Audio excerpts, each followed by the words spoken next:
Game show presented by Cybereason with Hardy, Mike Dussault, and Paul Perillo is your source for all the news and information following every Patriots game. Shotgun snap to Mac Jones. Fires to the end zone. Caught at the goal line. It's a touchdown for Hunter Henry as the Patriots add to their lead. Join the conversation by calling the Ace Ticket hotline at 855-PATS-500 or email the show at webradio@patriots.com. I hope y'all keep that same energy for tonight, baby. Can't wait. Live from our studios inside Gillette Stadium, here's Hardy. Slipping and sliding, he was like a cat. Pop, pop, bang. And that's it from Foxborough, where the Patriots dropped their home opener to the Ravens. Game number 3 on the season. 37-26 the final as we get ready to go here at Gillette Stadium. Hardy, Mike Dussault, Paul Perillo, Patriots Postgame Show. Join us, 855-PATS-500. Email, webradio@patriots.com. Start with you, Paul. Your initial thoughts coming out of this game here today. Yeah, I mean, I thought it was a winnable game. I thought the Patriots did some nice things offensively, especially early on. I thought getting the ball downfield was certainly part of the game plan. Devontae Parker, by far and away, the best he's looked all summer. I'm not even talking about just the 2 games. The best he's looked, as a Patriot, practice or no, but just too many mistakes, too many turnovers. You can't turn the ball over against a team like the Ravens. And we've talked a lot about run defense. Mike, I don't want to take up every point in my opening monologue here, but we talked about run defense being a huge part of it. The run defense still has some work to do. Yeah, I mean, I liked how they came out. I mean, I thought that they competed pretty well on both sides of the ball. It looked like, man, they're moving the ball, some big plays to Parker, a couple 3-and-outs. Dietrich Wise looked unblockable early on in the game, and then they just kind of started to run out of steam. I mean, I like some of their fight. They fought back. I thought at the end of the first half they could have kind of folded up. They still managed to get a field goal there in response. I really like that. Even at the end, they fell into the 11-point hole, and they still, put together some drives to get down there and make it interesting. But, the mistakes, the interceptions, the Nelson Aguilar fumble, it's just not enough. And as you said, Paul, Lamar Jackson's just too talented. He was the best guy on the field, and they stopped him a few times, but they did not stop him enough, and everybody else kind of got going eventually as well. For the sake of not sounding repetitive in the postgame, I think when we start with our good list here, let's just have it understood up through about half of the game. Because I think that's what this game was, up through beyond, just beyond halftime. Patriots looked pretty good, and there were a lot of good things to talk about. Not so much after that. So, again, we don't have to keep saying it over and over and over again. It wasn't quite a tale of two halves, but it was a team that looked good. As you said, Paul, a winnable game. That they got a little sloppy. They got out-executed on a few plays. And, you ran into Lamar Jackson, who ran his way to a victory tonight. It wasn't passing. He did complete some passes. It was both. He completed – He had 4 touchdowns. Yeah, but for 218 yards. Oh, yeah. He only threw it 29 times. Yeah, it's not like he was setting the world on fire by completing lots of long passes. The troubling thing here, and we'll get to it when we set it up, is I think that the defense, I think there's going to be a lot of harping on the turnovers, and rightly so. They don't turn the ball over. They would have had a really good chance to win this game today. So that's huge. The turnover, you can't, 4, right? It ended up being 4. 3 picks and a fumble. Yeah. So that's the story, and I'm not trying to sugarcoat that. But I think that the defense looked to have made some strides. There was some promising points, I thought, in the first couple of games. Not so much today. I thought Baltimore did what it wanted to do offensively, and I thought they could run it. I thought they threw it when they wanted to throw it. They got it to their best guy, Mark Andrews, which is something that you always say. The Patriots never let that happen. It happened. So, I think there was a lot of breakdowns today, but at the top of the list, Hardy's right. It's the turnovers. You can't have 4 turnovers. All right, let's get into it. Good, bad, injured. Here we go. Now it's time for the good. Pretty good. It's pretty good. The bad. Hey, what happened? And the injured. You all right, guy? Good, the bad, and the injured, brought to you by the good players, the bad players, and one of the injured players, not to bury the lead here, Mac Jones, hopping off the field on one leg, taken directly to the locker room before the game was over. So we'll certainly keep an eye on that. We'll keep an eye on this Buffalo-Miami game, which is coming down to the final seconds. The Bills trailing by 2.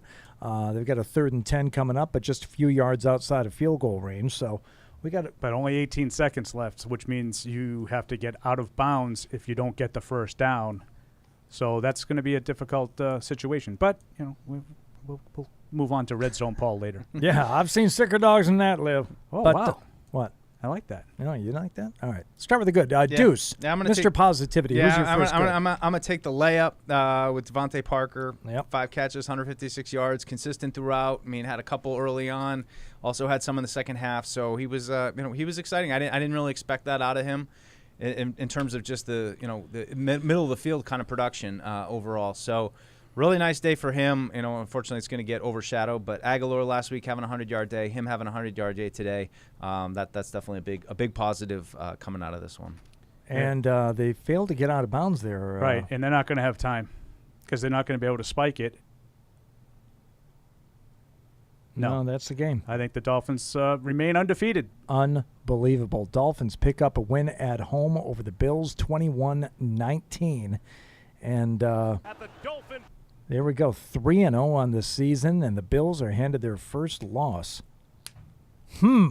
Very interesting. Also, the Lions, who had jumped out to an early lead, now trail at Minnesota. Oh, jeez. 28-24. Paula just turned to me and said, Hardy's going to be happy. What was that? What was that talk, Perillo? Well, They had a 10-point lead. It was 24-14 in the fourth quarter. We spoke to and the him. Lions said, wait a second. Lions got the ball. They're at midfield. How much Okay. time is left? Don't worry about it, guy. All right, guy.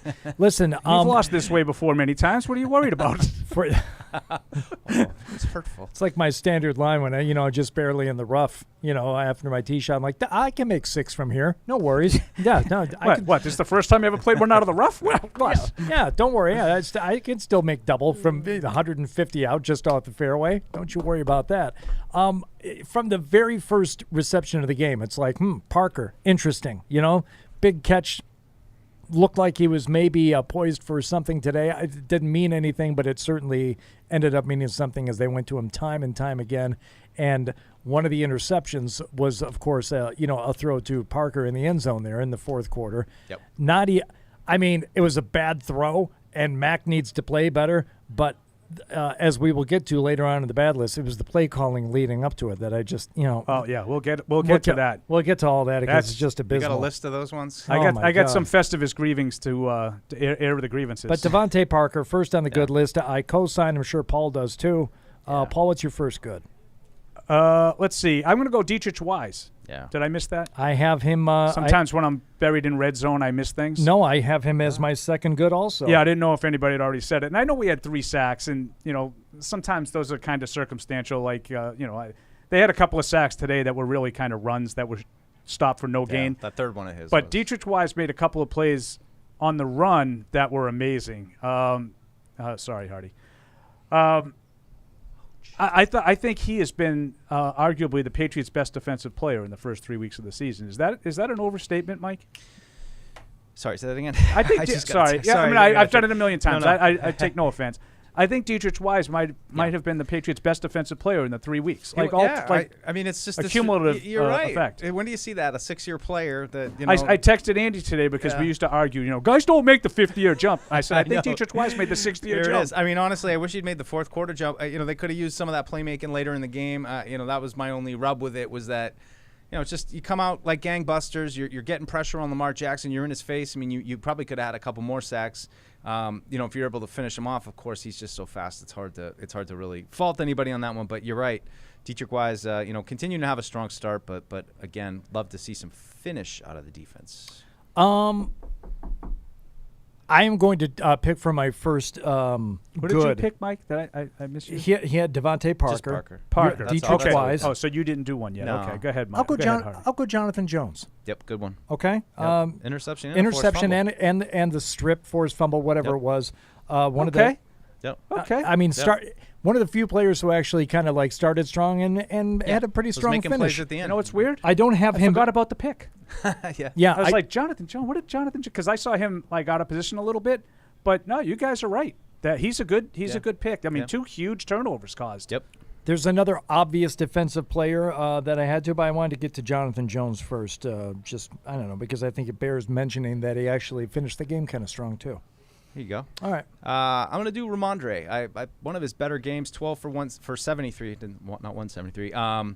A couple of real nice runs for him. I've heard a couple of Paul's comments when he was carrying the ball, and I agree. He's got some. He's just more explosive. I mean, I love Damian Harris as a player. I think he gives you everything. I think Stevenson is more explosive. Yeah. I think he makes guys miss in tight quarters. He makes you miss. Now, a couple times today, maybe one too many bounces. There was definitely one of those for sure. But, yeah, I agree with you. I had him on my list, too. I think Ramondre. You agree with that one, Hardy? You co-sign on Ramondre Stevenson? I didn't have him down, but now that I think back on it, yes, I will put Ramondre Stevenson. I certainly didn't see anything from him that I would say was bad.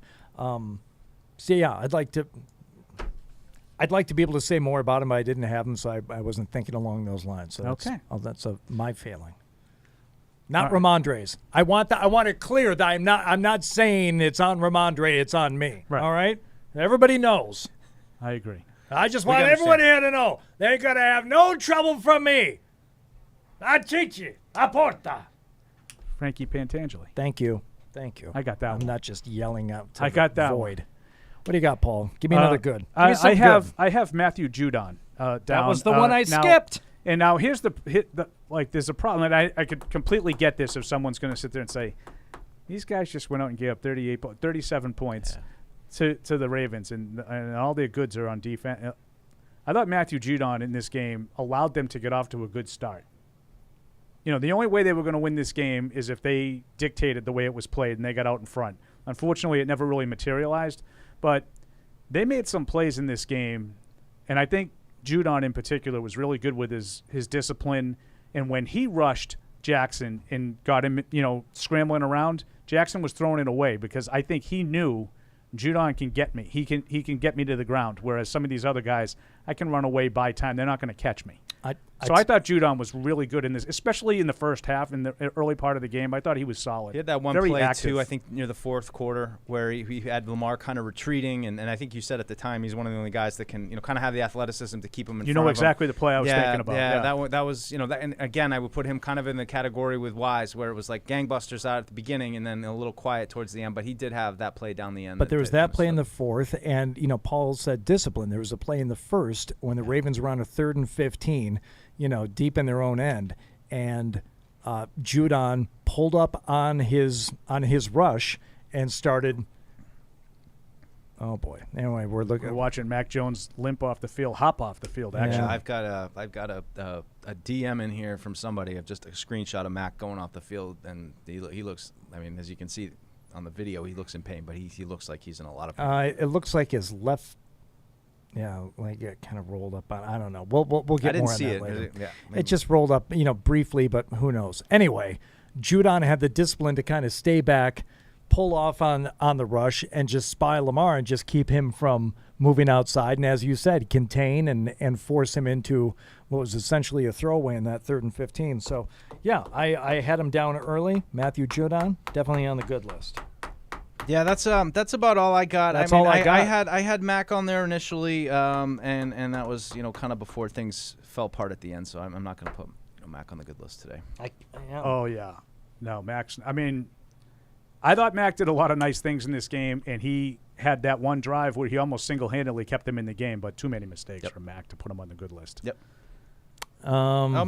His numbers are going to look abysmal. I don't think he played as bad as the numbers will indicate. He's going to have no touchdowns and 3 picks, and that's going to look like, oh my God. Yeah. He played better than that. I got one more. I'm going to put Paul and Hardy on the list for the Jacoby Myers conversation in the pregame show. Okay, we can move on. Wow. It's funny because it's one of those things that I always make this argument, and Megan O'Brien used to make fun of me about it all the time. It's why I don't gamble. It's why I don't bet, because when I think things are going to go a certain way, and they go that way, and you still lose the bet, and it's like I knew what was going to happen. Well, this is one. I saw something going the way it was going to go, and that what I saw was Kendrick Bourne being forced to be integrated, and that was going to kind of push Parker to the back burner a little bit when Jacoby Myers went down. the complete opposite happens. Now, to Mike's point, the offense was, they scored 26 points. If someone told you before the game they're going to score 26, I think you'd say, I can't really ask them for much more than that. That's a pretty good total. Yeah. But it ain't the way I said it was going to happen. Yeah. So I might have been Fair right, enough. but I Fair wasn't enough. really right. Fair enough. Look at that. It's a lot of bees. A lot of bees on the goalpost there. That's not good. No, that would Red seem to Zone be Paul chiming in with bee reports. that would now. seem to be problematic. Get stung. Like if that was Lamar Jackson, he'd be in danger. He was in the end zone a lot. That was He's trending. my fantasy. That was quarterback. trending on Twitter earlier. There's a lot of buzz about it. oh, Honey, You're a card. honey. God. Get it? Do you have anything else? Oh, honey, that was a good follow-up. Thank you. Thank Do you. you have anything else? Nick Folk, 2 for 2 on his field goals. And, How about- perfect on the extra how about- points. By the way, How about 50-yarder? the 50-yarder, and was it at the end of the first quarter where they let time expire and then they said we're going to kick it down on the north end? There's something. Yeah. I don't think that they did it intentionally. No. yeah, I didn't think of that, but that's what not happened, yeah. thrown off by it because we're watching it. We're like, you know what? That north end is going to play differently now. They got to. That was a chip shot, though.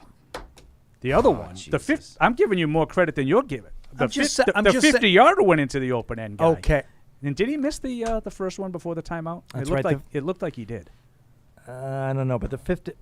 He hit the 50-yarder into the open end at the last play of the first half. That's right, the 50-yarder. So I wanted to talk about that as another element of good before we move on to the bad, Yeah. unless you guys have more stuff. No. After Nick Folk, I would say and Fred Kirsch was all over this when it happened live, the double score. You know, I thought the execution at the end of the first half was Yeah. excellent. Yeah. Couple I'm glad of crossing you're routes. right. You get in 30 seconds. You move about, I don't know, let's see. You move 43 yards in 30 seconds. You get a field goal. You get the possession to start the second half. Double score, touchdown. You took your lead. And I thought that was a big, sort of a big juncture of the game. That's where the Patriots had a chance. We'll get to the bad afterwards. But, I think yeah, that's a good one, Paul. Freddie said Patriots football right there. And I go, what do you mean? He goes, double score. And I was like, yeah, you're right. Yeah. Let's just chime in real quick here. What a shame it is to drop a game like you did today, as there appears to be a tremendous amount of parity in the league. Chiefs falling to the Colts. Crazy. Bills losing to the Dolphins. Seeing Josh Patriots Allen at in the home. X-ray room, too. Winnable game, and for as close as it was, it didn't end up being that close. I'm like, oh, that's a real shame A because team you thought you had to beat to make the playoffs. Vegas is 0-3. yeah, Oof, this this is kind of opening up this So- early on in this NFL season where it's like, hey, it's kind of up for grabs. Anybody who can win, you got a shot, and you couldn't get a win today. Hi, Fred. Hi, Hardy. Hi, Fred. Before we forget, Hardy needs a new parking pass. Like they're giving him a hard time. They can't get in. Okay. They don't know who he is? Oh, I can hear the Well, concern in that's your what he voice. has. That's what he has to do. Turn on the radio. I'm on 3 different He channels. has to tell people who he is, and he throws that card around. right. and I'm he ends getting up my getting balls in. likes to busted do over that here. usually. Me. He loves to do that. Of all Hardy. people. I'm Hardy of So- 98.5. He did it to me today. I'm But like, I with know some who of- you are. Some of these scores, though, who are we concerned with? Like with the score, like who do you think is going to win the AFC East? Dude, right now I'm just worried about Mac No, I Jones' know. ankle. I know. I'm talking about no, in a vacuum, big yeah. picture. I think people are looking at it and say, like, Buffalo lost. Right. We blew it up. Yeah, but Still Buffalo. Miami's the team you're probably fighting for a wild card with. Buffalo's probably going to win the division unless these injuries that they're getting just continue and Josh Allen's next. And he's out for the year, too, like Micah Hyde. Yeah. If they're relatively standing up, they're going to win the division. So Miami is now 2-0 in the division with wins over Buffalo and you. That's huge. Indianapolis beating Kansas City, that's another one. That's huge. Careful who you root for. Right. You're not really fighting Kansas City for a playoff spot. Right. You're fighting Indy. Right, and I don't think Indy is any great shakes, but it just shows that good teams can be beaten. Can you be one of those teams to beat a good team? You again, got to at very got a ways least to do go. that every once in a while. Extremely early through 3 weeks to be telling you who's going to win the division and No. who's going to be the wild card. But right now, conventional wisdom would suggest Kansas City is probably more of a division team, and the Buffalo Bills are more of a division team than Indy and Miami. Gotcha. Just in time for the bad list, Fred. You want to lead us off? Throw by Brady. You know what? And you know what? There's a lot to get to. And we don't want to pile on for an entire hour. We'll just go chronologically. What was the first thing in the game that bothered you? Wynn had a couple penalties. Yep, that's a good one to start with. You don't like to see that. Nope. Two early penalties. I believe he was referred to as a drive killer. by one of the voices on the first Patriots one, broadcast. absolutely. Like, you had a nice little play to Parker to get yourself going, and then you got like a 2nd and 8 or so, and he gets an illegal formation penalty on a play that resulted in a first down, wipes that play out, sets up 2nd and 13. You ultimately get sacked on 3rd down and have to punt. Yep. That's a drive killer. Pre-snap penalties, 4 more of them today. It's brain farts with him. Well, Like, 2 penalties, 1 timeout to avoid a delay of game. Yeah, but brain farts with him. That's, I thought overall he plays okay. Like, I thought Mac had protection, pretty good protection most of the day, but it's the same kind of thing. It's these, like, momentary lapses in mental processing that they're, and those were 2 drives where they had big plays to Parker. It felt like you had a little momentum, and then all of a sudden you get backed up, and they couldn't even, convert a first down after getting backed up off those 2 penalties. So, yeah, not a good start But, there. but the thing about that, though, that happened so early. So much transpired after that, where the Patriots had plenty of chances after that to win this game. Oh, I'm not saying that he's the reason why they lost, but in terms of bad things, it was bad. I'll tell you the first bad I have just chronologically, the muffed punt. I mean, what are we doing? Yeah. Again, another one that doesn't hurt you, but you can't have it. It doesn't right? hurt, but you can't have it, and now you're holding your breath every time. It's supposed to be a good thing. You should be celebrating the fact that you forced the other team into a punt, and instead, I'm on pins and needles. I think Mac epitomized the game. As many good plays as he made bad plays. And it's the same with the Patriots. As many good plays as they made bad plays. And by the way, so did the Ravens. Until they broke it away late, both teams were making mistakes. Oh, yeah. Both teams were. Right. What's your first bad, Paul? Oh, boy. Well, I thought that there was some – we talked about the discipline needed to contain the edges. I thought there was some instances Mac Wilson struggled with some of that discipline early. I thought Josh Uche had a play that he comes in. I thought he had Lamar dead to rights. Never even got a hand on him. Fred almost fell off his chair on the play. What is Josh Uche doing? I'm sorry, is that okay if I say things like that? Yeah, no. That's fine. I thought there was some discipline breakdowns defensively, and that certainly helped them roll their way to 37 points. You dive at Lamar Jackson from 2 yards away. You're not going to get him. No. Don't leave your feet. They're not going to get him. No.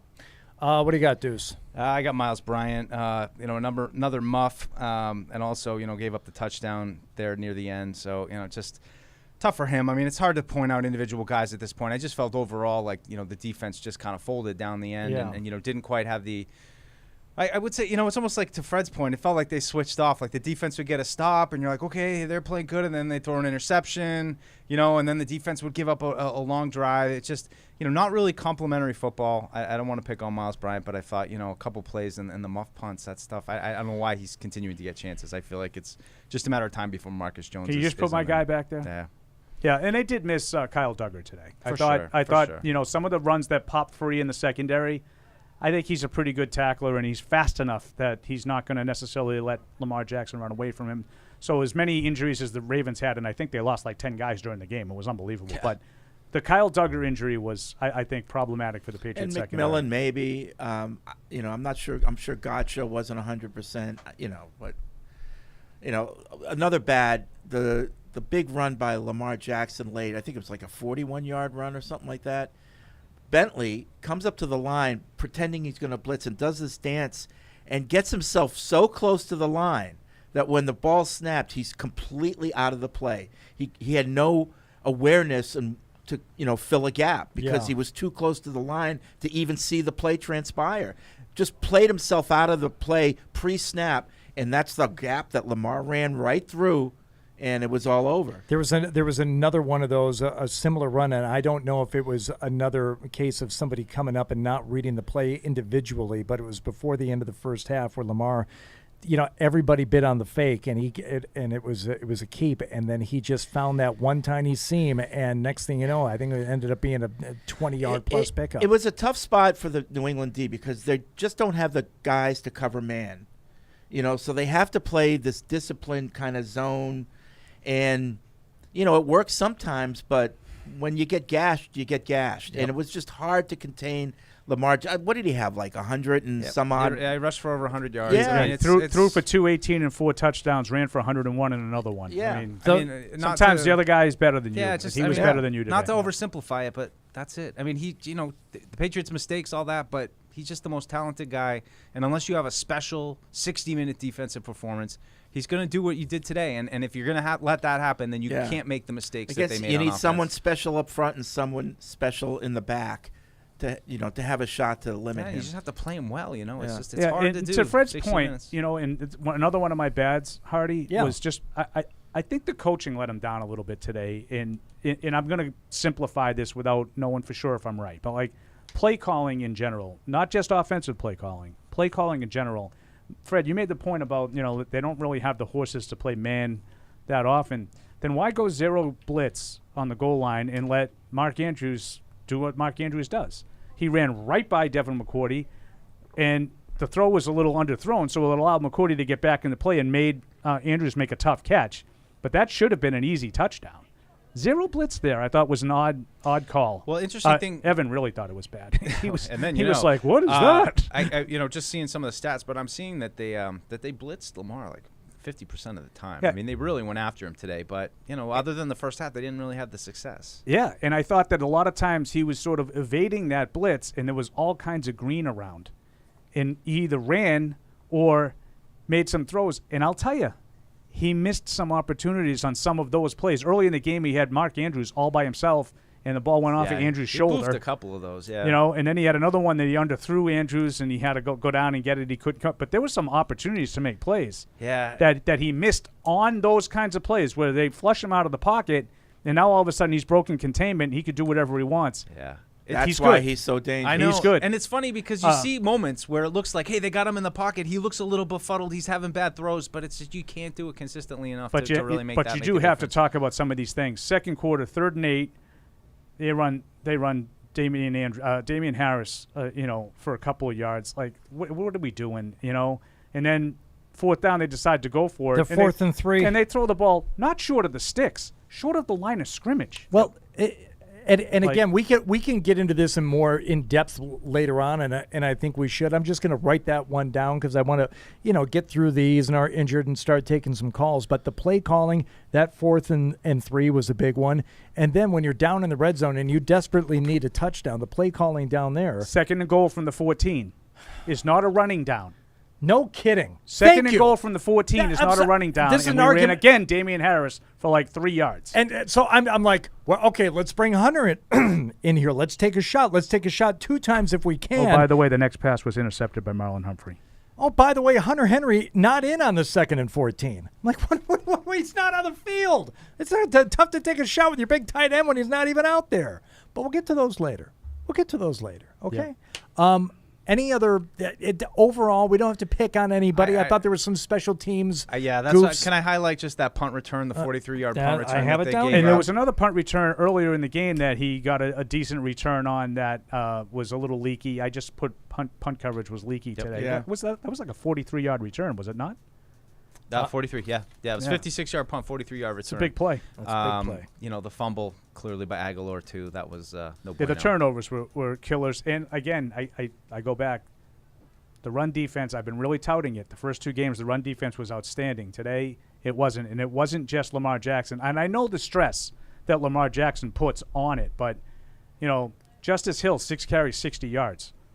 Like, that can't happen. They got another 100 yards from their running backs who haven't been doing anything. Yeah, some big plays, too. That one, On he the had ground. some big chunks, Yeah. too. So, the run defense today was not good. Let's move on They to averaged 7.2 yards a carry, 26 carries for 188 yards. Now, again, a lot of that is Lamar. He averaged 9.7, still, but Justice it's a Hill recipe. averaged 10. And Dobbins only averaged 3.3, but he was effective at times. The runs that he got stopped on were the ones late when they were just trying to get into field goal range.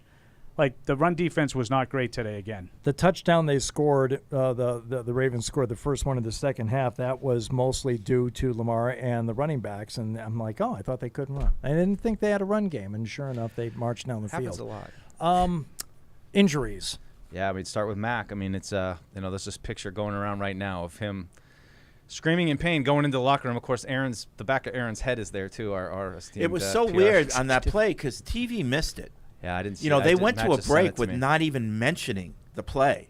And, you know, it was an interception, so they followed the interception and all that stuff. And, you know, I looked up. Yeah, you yelled it right away. And I saw Mac, like, you know, hopping to the sideline. They put the blue 10 up. He just made a beeline past it and right to the locker room. Like, oh, that's not good. He knows this is not good. So, like, then when they came back from the break, they showed it, and, you know, the guys fell on his leg. So I don't know if it was just a bad sprain, not a bad sprain, and he's just, if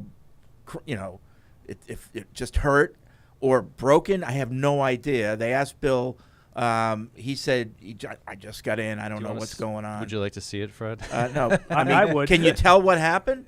Yeah. I mean, no. Can you tell if it was a snap or just a sprain? Got rolled on. I mean, but he's instantly in pain. I mean, it's a weird quirk of Mac. Like, he just tries to hop up and hop off. Like, I think he He didn't even refuses try to put weight on it. That's like immediately went off. And yeah. The shot of him is him at the bottom of the stairs right before going into the locker room, and he's can't still. tell, but it's just, you see it kind of get twisted yeah, up. It's his left leg or ankle. Definitely his ankle, because I saw him grab for the ankle immediately. And I would say sometimes these can be dangerous. Sometimes they say a high ankle is worse than a break. No, but I mean, there's some quotes on Twitter from Patriots players. They're all being asked about their confidence level in Brian Hoyer, and they're all answering the question. Oh, jeez. You know, it's next man up, that kind of stuff. So no, but I'm serious. Like, if they didn't think there was anything to worry about, I with get Mac, your point. Yeah, okay. I get your point. Yeah. Screaming in pain. I don't think that this they is would be what addressing happens. questions about Brian Hoyer. Right, I get your point. What? I'm sorry. Did I go Mr. No, he Obvious? said, so here we are, and I no. said, so this is what happens. Oh, okay. I thought you were making fun of me for being Captain Obvious. No, it's a Jaws reference. Which would have been It's always a which Jaws. would have been Get accurate. on our level. Bailey got looked at, came back, hamstring for Mills. He, I mean, I don't know if he came back, but Lawrence that was Guy. right at the end. And Lawrence Guy was the big one. That was a shoulder. He was out. I mean, they were already having some success running. I but do that think sure it. didn't I help. do think it got worse when he left the game. Yep. I think that was a significant factor. Yeah, Mills. As much as we've been calling for more Barmore, you Yeah. know, they did run the ball better when Guy Yep. left the game. Yep. All right, let's move to the phones here. 855-PATS-500, webradio at patriots.com if you'd like to send us an electronic mail. We begin with, fingers crossed, to Eric in New Jersey. Eric, you're on the Patriots Postgame Show. What's going on? Hey, guys, what's going on? Kind of want to talk on the offense and defense real quick. Seems like, did Mac Wilson get pulled in the second half? He seemed to miss a couple plays there in the first half. I know he had the 2 missed tackles last week. I mean, the speed's showing up out there, but it's just not making the plays. He did not play well today. Yeah, I would say he was he might- responsible for a couple of big plays early in the game. And, you know, you're wondering, like, Mac Wilson, he's a pretty good player. Why is he available? And that's why he's not consistent.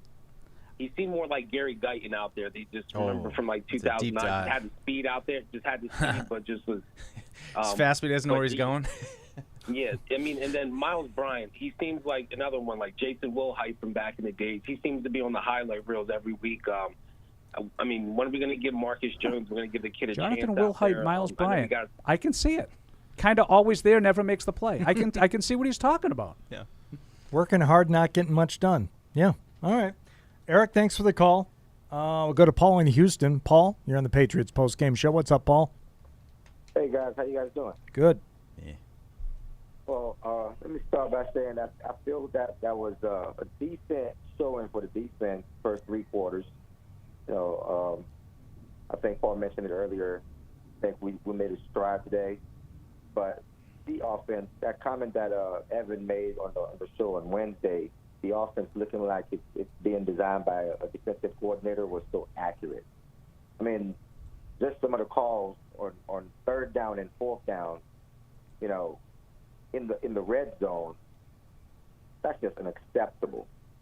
I think Dietrich had a good game, but one thing I want to key on, how they're using, I think they're forcing to have Jonas Smith on the field more than Hunter Henry. After the season Henry had last season, I thought Henry played much better.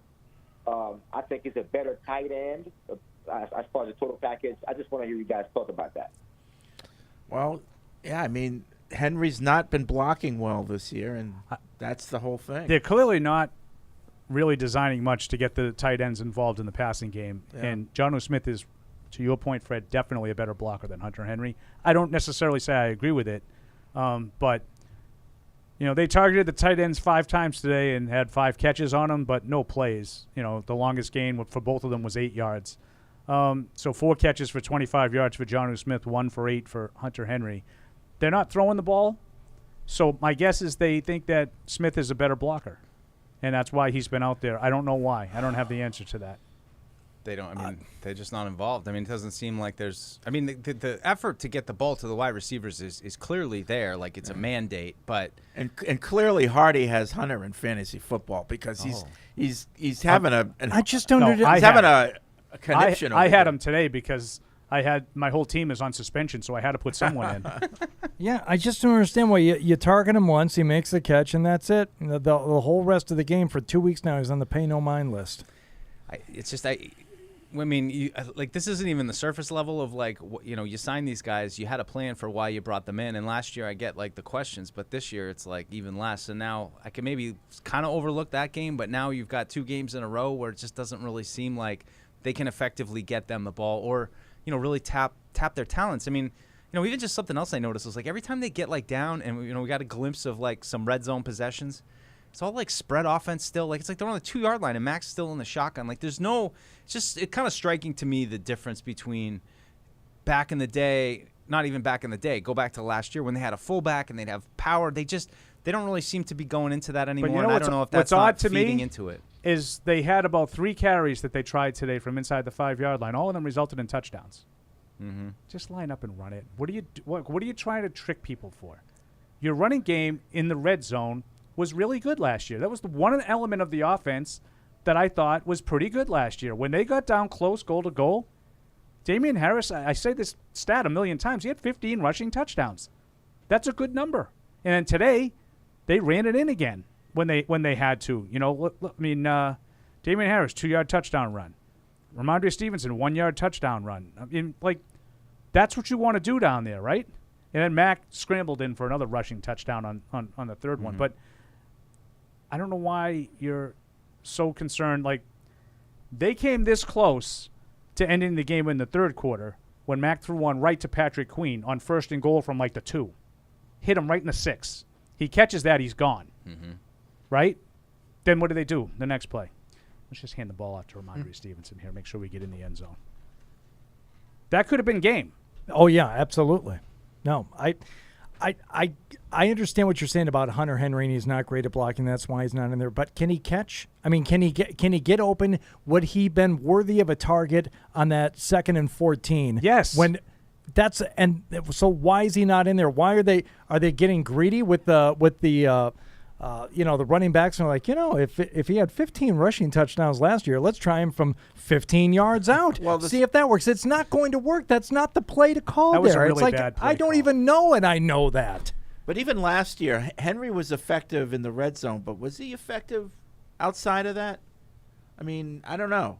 I'm not asking him for to get 10 targets. Give him 5. Give him one of those situations. How about and on the very next play they do something similar. The 2nd and 3rd down plays on that series were just garbage. I don't understand. I understand why you won't utilize some of the weapons that you already have, even if they're not perfect. Okay, they're not perfect. Hunter Henry is not, the prototypical Bill Belichick tight end. He doesn't block well enough. Oh, well. I know what you're saying, Hardy, but it didn't seem to me the reason the Patriots offense was having trouble is because they weren't using all their weapons. Yep. They were making mistakes. Yep. It's not like, oh, man, they could have really used this here and there. They were just okay. So what mistakes were they making? Turnovers for one. That's one. Okay. Penalties for 2. I'm talking about errors, not bad play calling.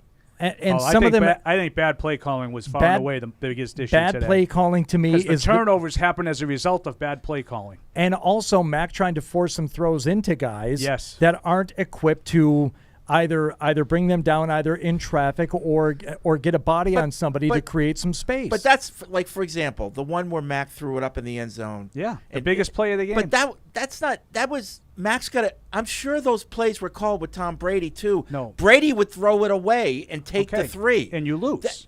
That's the point. No, not you needed a touchdown. That you were down 5. No, but you had plenty of time.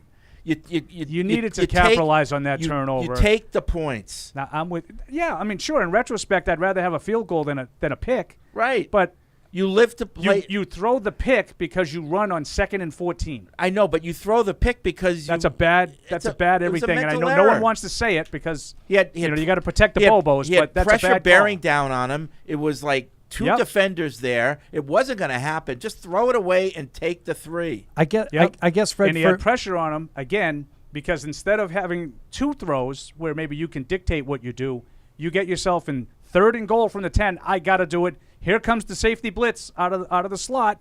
He gets there untouched. Pick. Terrible play by Mac. I'm not absolving Mac. Mac didn't play well. He had some periods that he did some great things, especially with his feet today. Yeah. But he didn't play well overall. He made some good throws, but when the game was on the line, he did not make good throws, and that was a terrible throw.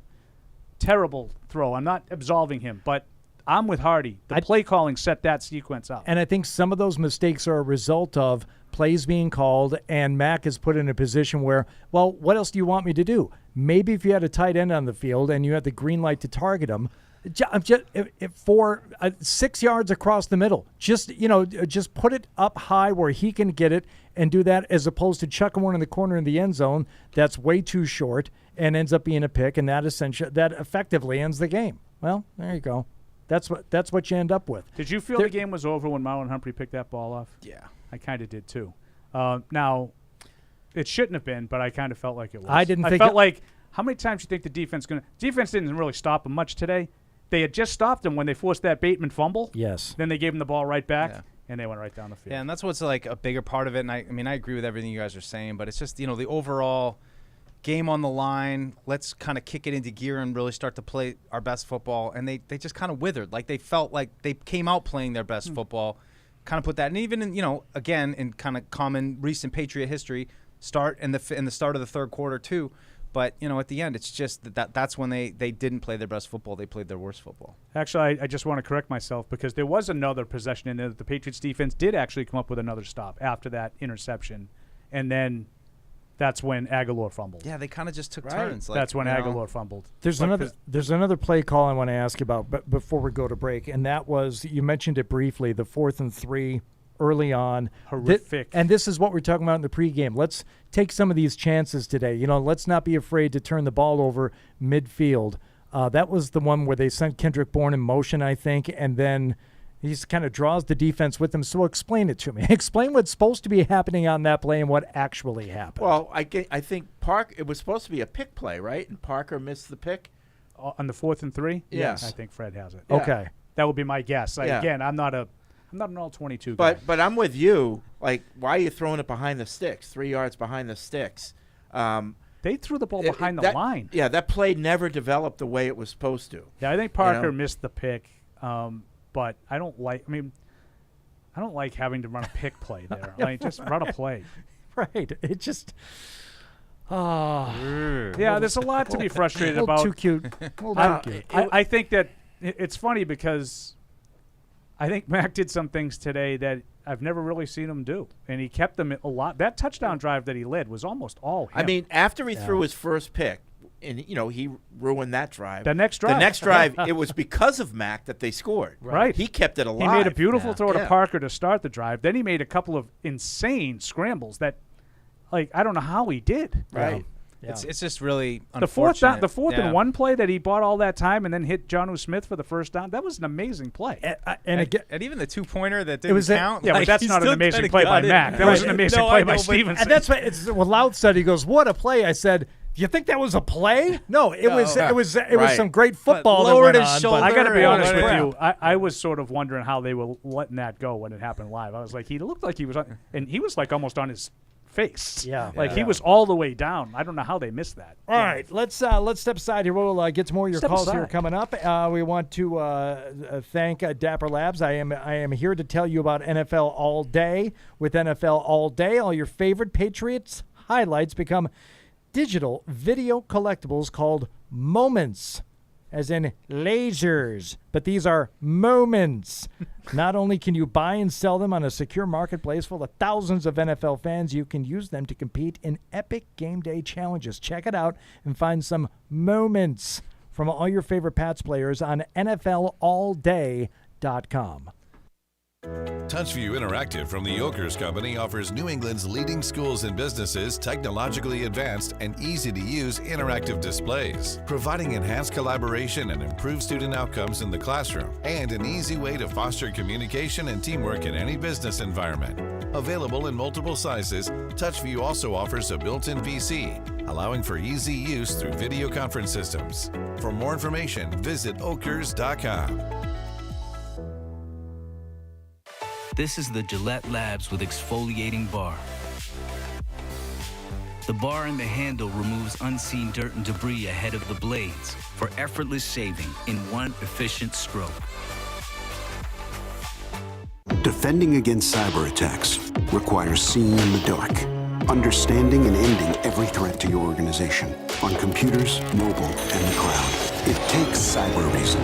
End cyber attacks from endpoints to everywhere.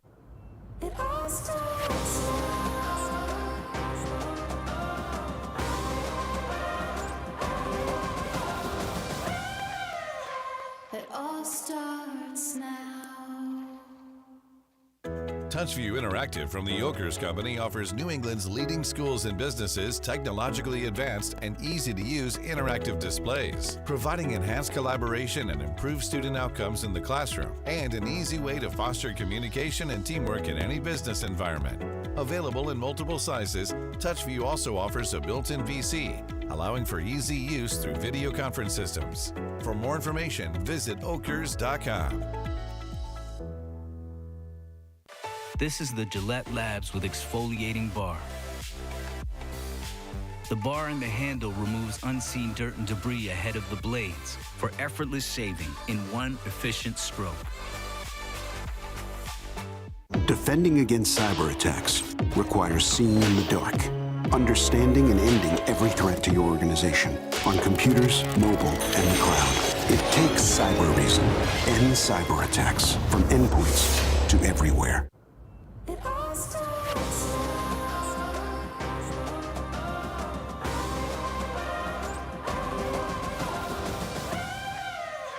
It all starts now.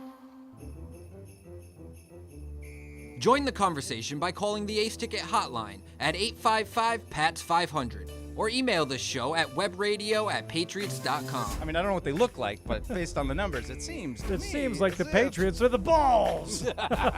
Live from our studios inside Gillette Stadium, here's Hardy.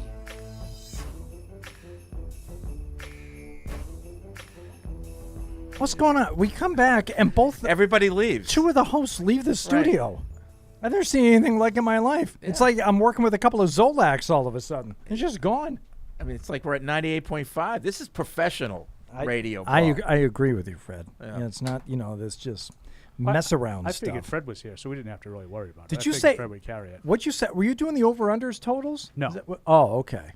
Because the over-unders, I think I did okay. Well, I think we're all 4 and I'll 2 do in the 4 and 2. over-unders. Mm, We're all 4 and 2 in the over-unders. okay. All right. All right. 3 of us. All right. All right. I'll take your word for it. Trust him, Hardy. All right. Let's get to the phones here. 855-PATS-500. Appreciate that, Fred. Appreciate you. By the way, I just received word on Twitter that the Mac Jones injury was, in fact, a result of that last play, not him flopping out of bounds trying to draw the late hit personal foul call. Did you see the flop on the sideline? Even Fred said, "Oh yeah, that's not a penalty." Yeah, the guy literally took his hands off of him when he got to the white. Like he left his feet and dove. Yeah, it wasn't a penalty. Borderline. No, not only was it not a penalty, it's kind of embarrassing when you watch the replay. Yeah, I'm a bit embarrassed. I don't like those plays. No, like I remember Mahomes did one of those on a Monday night game a few years ago against the Patriots, and I was like, stop. Oh, that'll be a meme. He's too good for that. Let's go to, oh, my God. Brian in Hold Tennessee. that up to the camera. What's up, Brian? Oh, I don't know about that, Fred. I don't think we need to be doing that. Brian, what do you got? Hey guys, I got two different things to mention to you guys. First thing is for Fred. Fred, I appreciate everything you do as far as game-by-game play. It's like I know you get a lot of critics from us fans, but we definitely appreciate it. For second thing, between Hardy and Paul, I got two different things. It's like I don't mean to go way back when Brady played, but it seems like when we're in the red zone, we put more tight ends involvement instead like we did with Brady and Gronk, but we're not doing so much with Jonnu and Hunter. That's true.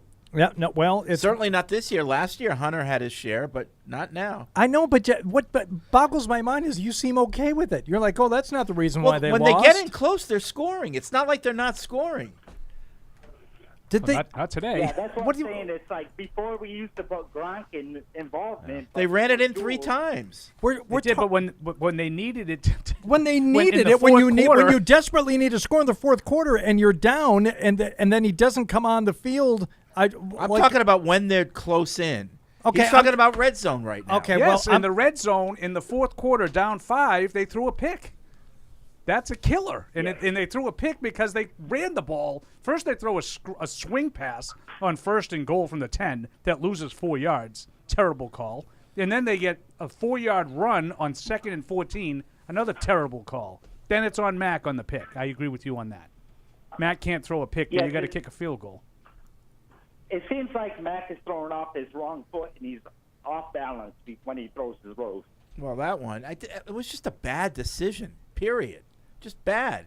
Yeah. Like, this isn't like practice, like a do-or-die play. You know? It's almost like he thought he was back in practice with those do-or-die plays. You know what? It's funny you say that because it did have that kind of a feel to it. It's like, this is the end of 11 on 11s. You know, you got to do something here. Right. Well, I'll take a shot. It's like, no, you're not even close. You have to. That's game awareness, situational awareness. And I'm sorry, Fred. I'm not going to be okay with your $12 million a year tight end just being put in mothballs. I mean, they look like Ryan Izzo and Matt Lacoste from 2019 when you had to go out and get those guys via pay. I had to pay free agents to get those guys, and for what now? They're not really producing. They're not part of the offense. So it's not Scott Chandler. He's supposed to be like a real viable weapon. They're just not using him at all. I also just feel like, to Fred's point, like it's like item number 6 on my level of concern with the offense. We're like, all right, yeah. I mean, I'd love to get the tight ends. I'd also love to not throw 4 turnovers. I don't want to get them involved for involvement's sake. I think if there's something not working, it can help them in the red zone. It can help them move the ball a little bit, and maybe give Max some better options as opposed to chucking it up like he doesn't want to run a lap. Yeah, that's all. It's just the same thing last week. People were saying about Parker. Oh, he's only got 2 targets and an interception. And all right, well, he was involved today. Didn't really matter. The same kind of result happened. I'm not trying to pick on your point. Like, I think you're totally right. I just think they're a mess right now. And, getting those guys involved would be great. But at some point, they've got to, just establish a baseline and not beating themselves. And I don't feel like they're there yet. Brent in Vermont on the Patriots Postgame Show. Hello, Brent. Hey, boys. How's it going today? What's going on? Well, So, nothing's more infuriating than losing a winnable game because we totally had the chance to multiple times. And my question is when are we going to go back? I'm not expecting Mac Jones to be Tom Brady by any means, but I feel like what made us win in the past was playing smart and precisely, whether it's, the dink and dimes, 3, 4, 5-yard passes and then running it. And I just feel like what separated us from the garbage team was making those reckless throws, which seems like we're trying to do now. So I'm just wondering when you guys think we're going to go back to how we used to play, all through the, 2000 to 2010. It would be nice if we could find some kind of middle ground between ineffective runs and reckless throws. Well, and right now there appears to be not a lot of middle ground. But remember what I was saying. Well, during the week, Hardy, I was saying that like in Mac's first season, his rookie season, they really bottled him up. They protected him from making mistakes by the kind of plays they were calling and the game they were running. And, Manning had more interceptions than touchdowns his rookie season. He kind of got it out of his system. He was allowed to make mistakes. And I don't think Mac was this year. And now this year, I think he is. Last year. Yep. Now this year, I think he is, the leash has been lengthened a little bit, and I think he is able to throw those reckless balls. And, if you could go ahead in time and tell me that because of the mistakes he makes this year, he'll learn and he'll get better, then okay, let's have a bad season and let's go for it. But I don't know about that. He's not Peyton Manning. But I'm okay with him chucking it downfield. I really am. You got to try it. Yeah. You can't play dink and dunk forever. He's got to get, because this team doesn't have the consistency to matriculate the ball downfield, with 10, 12 plays, 14 plays. They've got to take some chances this year. They've got to take chances this year, and that's the only way they're going to have a chance on offense. And if they can't do it, they can't do it. We're going to have a bad season. I said they're going to be 8-9. It might be worse, but I think in his development, you can't keep him under wraps forever. You got to see what you got here. I don't want to go into season 3 with him having not taken chances and us not knowing what we've got with this guy. Yeah, the only thing is today, I don't think is I agree with almost everything you said. We talked about this during the week. I just don't think today was that day. They threw it all over the place today. They did. Down the field. And I'm not complaining about that. No, I'm not complaining. I'm not suggesting that you are. I'm just saying today they let him make throws down the field, and he made some. He missed some, but he made some. And it just wasn't enough. I mean, I kind of feel like we know what we have in Mac. Not to say that his career is defined, but, I mean, this is what he's been. And there were definitely some bright spots in that. I think the difference for me is with Peyton Manning, today. He's kind of like a wild stallion. He's a young guy with all the different tools. He's got the strength, the smarts, everything. It's a little easier to let those guys just kind of do it, where with Mac, I kind of think like he needs to be managed a little bit. And clearly with the mistakes that he's making, there's some kind of disconnect because he's still making those mistakes in the most critical moments when the game is really on the line and New England's hanging by a thread and they really need a touchdown, and he puts one up that, has no prayer being completed. So I think he needs to be managed, but I think at the same time we need to see what happens when it's his decision. Yeah. What are his decisions going to be? And let him learn from that. If he never has to make a decision, he's never going to learn.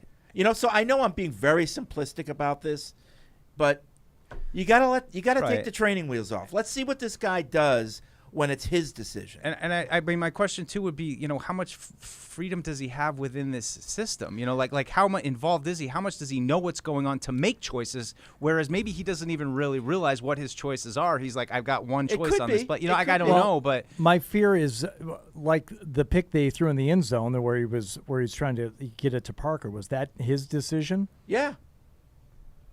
Well, it would have been his decision. The play was designed, but it would have been his decision.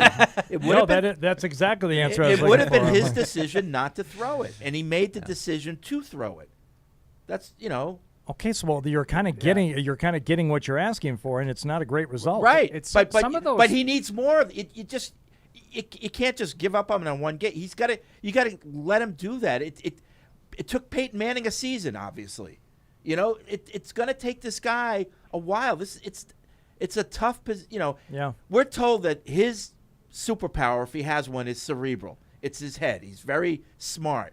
Okay, well, if he's making bad decisions, then he doesn't have that power, then he's lost. So you only get that in the NFL through experience. Yeah. You only get it through experience, from making bad plays and learning from it. It's really, really hard to be a quarterback in the NFL. You got to do it through experience. There's no other way. And right now, all I can think about is I hope he gets to continue stacking experience right now based on the injury. And learning from it. That's a huge thing right now. If he can't go for a week, for longer, how much is that going to set him back in terms of his development? And this season critically important in his second year. It really doesn't help. It hurts a lot. It's frightening. It hurts a lot. Let's go to Rodney in Cincinnati. Rodney. What? I don't think it's Rodney Harrison. Is this Rodney Harrison? Nah, it's Rodney. Oh. Okay. No, I haven't. How we doing today? Rodney Mayo? I see y'all trying. We'll be quiet. Go ahead. Ask your question. What do you got? I'm going to just shed some light on the defense because right at the top of the fourth quarter, you seen who was that made that play for the fumble? The wide receiver caught the ball for Baltimore. Aguilar. He caught it up. Nelson Aguilar. He got hit from behind. And that's the second fumble for Nelson Aguilar in 3 games. So you wonder. No, Baltimore. Top of the Rashad Bateman fumbled for Baltimore. Yeah. All right. Questionable Now, what fumble. I'm saying here is, I'm trying to shed some light on our defense. No question. I'm sorry. Our defense showed up today for real in the fourth quarter. The defense gave up 37 points. But that was the offense turning the ball over. No, not really. Really got a time to 11 plays, 69 yards. I'm just let me get it out. So you can 9 plays, 75 yards. 7 plays, 75 yards. These are not turnover. 7 plays, 75 yards. These are not turnover-related points they allowed. They had 1 drive, 4 plays, 44 yards on the short field. That was on the punt return, not on the turnover. They had a field goal drive that they took over and only went 5 yards on the pick that he threw in the third quarter. What I want to say is in the fourth quarter, the Patriots offense couldn't take no time off the clock and had our defense right back out there so many times. It's a long game. And in the fourth quarter, I think we were gassed, but our offense couldn't get no time off the clock for our defense to settle down. If you understand what I'm saying, Okay. Rodney, I'll give you that one. The defense was terrible. Yeah, I mean, it is what it is. I mean, the offense was bad. The defense was bad. They made some plays during the course of the game, but not enough. I'm sorry. I mean, those were the scoring drives: 69 yards, 75 yards, 75 yards, 75 yards. You can't win like that. That's why they were gassed. The one play fumble by Baltimore, the Patriots do 6 plays, 3 minutes total time off. They get a ball back, they give up a punt. Patriots fumble right after 3 plays. 3 plays, that's a minute after a punt. And then Baltimore go down right for a touchdown. You see what I'm saying? Like, that's just an instance. Well, neither side of the ball complimented the other. Right. Yeah. Rodney, thanks. Okay, time of possession in this game was 30 minutes, 36 seconds to 29 minutes and 24 seconds. Let me. I'm sorry. No. Let me call it what it was. And I agree with you, Paul. And I think what Rodney is feeling is probably what the defense was feeling. In that, if I was the defensive player on the Patriots today, I probably thought at least toward the end of that game I was playing a little bit better than the offense was, and they went out there and coughed it up in a couple of big spots. I give the defense credit. That's what I think he's tapping into. Yeah, I give the defense credit for coming up with 2 stops in the second half out of the 6 drives that Baltimore had. Now, you tell me if that's a good percentage. Yeah, I mean, I give him credit for the 3 3-and-outs. I don't think it is. I guess the 2 3-and-outs and then I was the going to say interception. the 2 3-and-outs came in the first half. quarter. They played, I mean, that was a good start. The and second I half, think that colored some of the. Right. I think they played well. And you're like, did you? Mike, you nailed it because that's exactly what happens. We do it all the time. When we have a guy that we bring him up from the minors in baseball, if he gets 2 hits in his first game, he got off to a great start. If he goes 0 for 4, he's done. Yeah. Like, it's all about what you do immediately. They did. They had 2 3-and-outs out of the first 3 possessions, and they never stopped him again. Mm-hmm. To use Fred's old line. You do it all the time. Would you take 2 steps back from the register, please? Would you take those $20 bills out, please? Are you Red? Yeah. Why do they call you Red? Oh, it's short for Wood. My last name's Wood. Oh. You dye your hair. Click. What's your first name? Bill. People not listening all over the world. Thank you for your time, Bill. Let's get to the litmus configuration. I have no idea what he's talking about. Let's get to some of these emails Midnight here. Run. At least not everybody is jumping ship, and there are some cooler heads prevailing. Pats are done, says Alex. Bill hated Brady. He'd rather not compete than compete with Brady. Bill thought he was the franchise. Mac was a mistake. Patriots done till Bill goes. That's from Alex. Okay. I just think this was one of those games that it's frustrating because it's almost better to just get blasted. Like, they did a lot of things well today. Yeah, I agree. but they did a lot of things wrong. Yeah. I mean, I want to say, I mean, it's Mac's best Baltimore game would say of the the same year. You know, like, I mean, before the mistakes, I was like, he's made some of the best throws and certainly had the best, first half, I think, that they had, that he's had this year. Some of that stuff I wasn't expecting, but you can't sweep the end of the game under them. They made some chunk plays, but they didn't get anything out of them. Yep. Like the first 2 drives, I think they had 30-yard completions to Parker. Yep. And they ended up with 3 points or something. Penalties I mean, if you told me that Parker was going to have 156 yards or whatever he had, and I'd get say, announced as having a career high, and then not. All right, well, but I'd be like, okay, Patriots win, but not even close, really. John Beecham in Derby, he says pronounced Derby, England. Thanks, Eric. He says, look, I'm baffled by the lack of plays Bourne has been getting. I get he was late, too. and discipline needs to be shown, but surely now he should be getting more throws, or does Mac just not fancy him? Was he playing more last year? Like, Yes. I mean, like He's like playing single-digit snaps on average. Was he? Mike. But he he was didn't more play today, much, wasn't he? He didn't play much today until the very end. Was it that bad? I don't know. It They just went with doesn't- little it's not Jordan striking Humphrey me as over him. much. Yeah. I don't know. That's why I say, like, you can give me credit. I don't. What I said in pregame didn't happen. I just don't know why people see him. I don't know who the savior is. Like, you want to say get the tight ends involved, that's the savior. You get Kendrick Bourne involved, that's the savior. Like I don't think it really matters. Like, I think they have so many more things they need to get in order before those guys can be complementary pieces that help them win. If they do, I think if they play on the average, where they get 447 yards of offense, like they did today, right? And as part of that, they run for 145 yards, over 5 yards a carry. If they play offense like that on a consistent basis, they're going to be okay. They just made too many mistakes today to win the game. And I would also say, most games, 26 points is going to have you in position to win. Now, today it wasn't even close. But I think most times if the Patriots score 26, they should have a really good chance to win. And I think that's what frustrates people, Yeah, they've been, they're on the uptrend in terms of being able to put points on the board, and I want them to score at least 24 points today, but you're going to have a great defensive effort. It and wasn't they were there. pretty consistent, 13 in the first half, 13 in the second half. Yeah. I thought they moved the ball reasonably well. They only punted like twice. Matt in Framingham twice. says, Paul, this is for you, Paul. Okay. At what I'm here. point can we point the finger at Bill for all the dumbass football and bad coaching, and Mac Jones once again heading to the X-ray and MRI room? Bill has lost it. I had Bill in the coaching at large on my bad list today. The thing is that, what you look at the turnovers, it's like that's not Patriots football. Yes, it is. It's post-Brady Patriots football. I think Bill got maybe too much credit for the lack of turnovers during the Patriots era of football, and now maybe is getting too much blame for the turnovers. It's the players out there coughing up the ball. I mean, if Aguilar's running downfield and it gets punched out, is that Bill's fault? See, I say stuff like that all the time. How can that be Bill's fault? I think it's so. I think it's so odd that we often equate a well-coached team is always the one of the least penalized teams. They don't turn it over. Like Dan Campbell, I think, is a lug nut.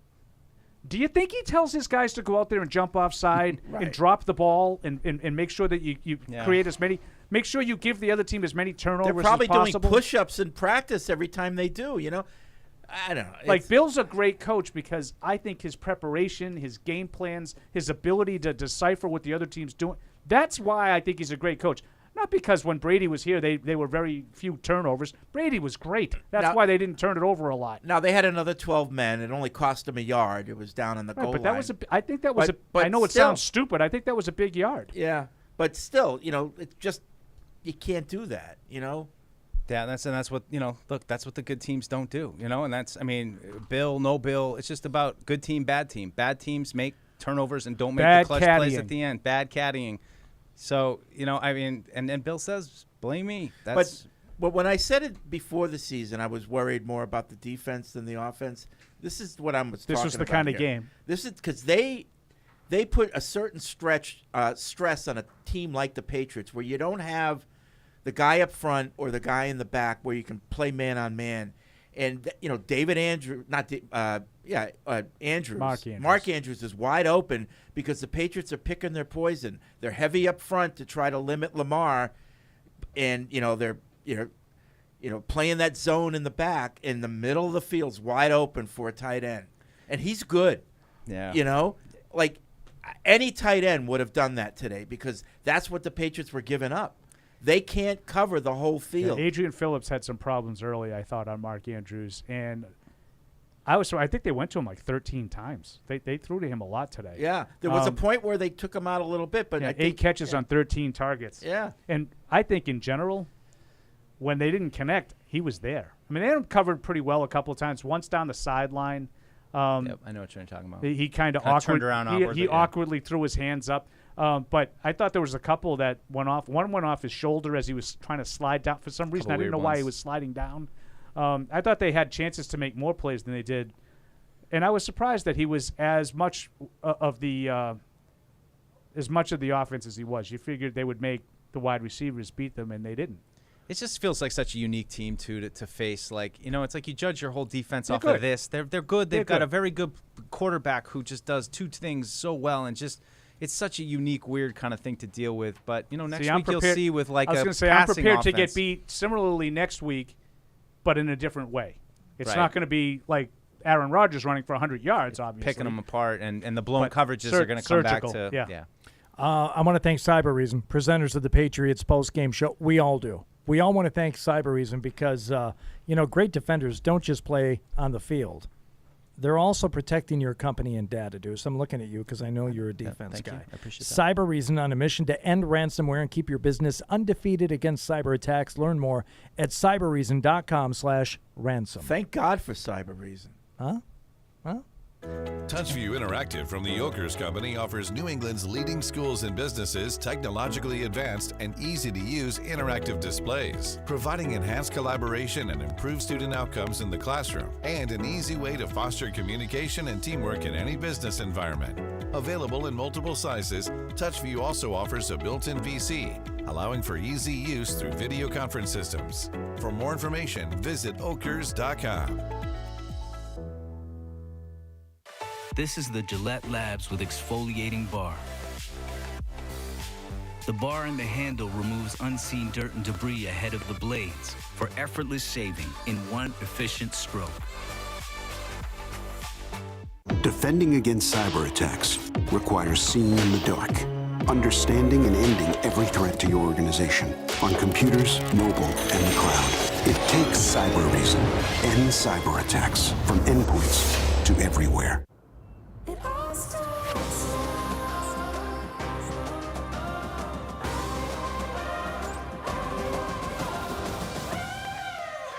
It all starts now. TouchView Interactive from the Yokers Company offers New England's leading schools and businesses technologically advanced and easy-to-use interactive displays, providing enhanced collaboration and improved student outcomes in the classroom, and an easy way to foster communication and teamwork in any business environment. Available in multiple sizes, TouchView also offers a built-in VC, allowing for easy use through video conference systems. For more information, visit okers.com. This is the Gillette Labs with exfoliating bar. The bar and the handle removes unseen dirt and debris ahead of the blades for effortless shaving in one efficient stroke. Defending against cyber attacks requires seeing in the dark, understanding and ending every threat to your organization on computers, mobile, and the cloud. It takes Cyber Reason. End cyber attacks from endpoints to everywhere.